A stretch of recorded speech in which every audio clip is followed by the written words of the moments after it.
Zaskia Gotik beli kedondong ke Surabaya. Penonton yang ganteng dan cantik, jawab dong salam saya. Assalamualaikum warahmatullahi wabarakatuh. Nahmaduhu lillah, salatan wa salaman ala rasulillah, amma ba'du.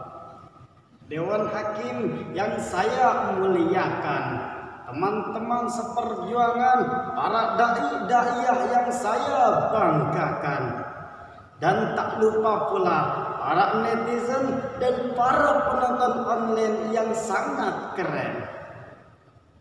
Izinkan saya pada kesempatan yang berbahagia ini akan menyampaikan sebuah kata yang dipatah-patahkan menjadi beberapa kata, lalu timbullah suatu tema yang berjudul dakwah Islami di masa pandemi. Hadirin yang saya muliakan, tak punya pacar punyanya sahabat. Hadirin, apa kabar? Sehat?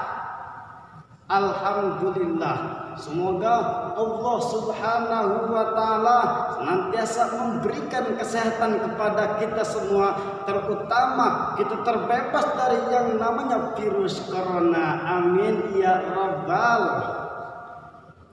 Allah Subhanahu wa Ta'ala berfirman dalam Quran surah Al-Imran ayat 104 yang berbunyi, Bismillahirrahmanirrahim.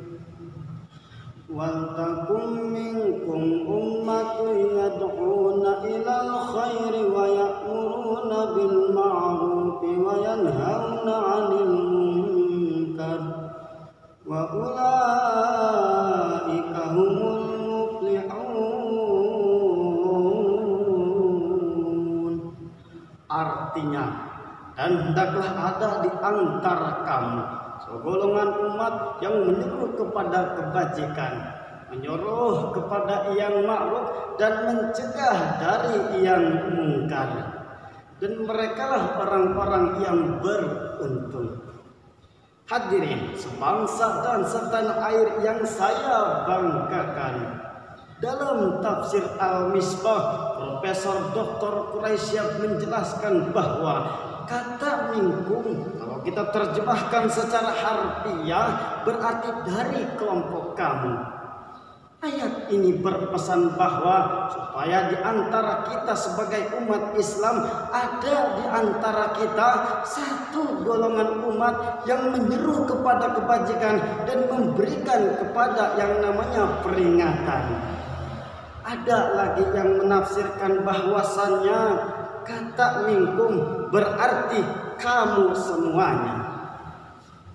Dari uraian tersebut dapat kita pahami bahwa kita semuanya berkewajiban untuk mengajak manusia kepada yang ma'ruf dan mencegah dari yang mungkar. Hanya saja sesuai dengan job deskripsi masing-masing. Ada yang jadi guru, ada yang jadi dosen, ada yang jadi ustadz, dan ada yang jadi kiai.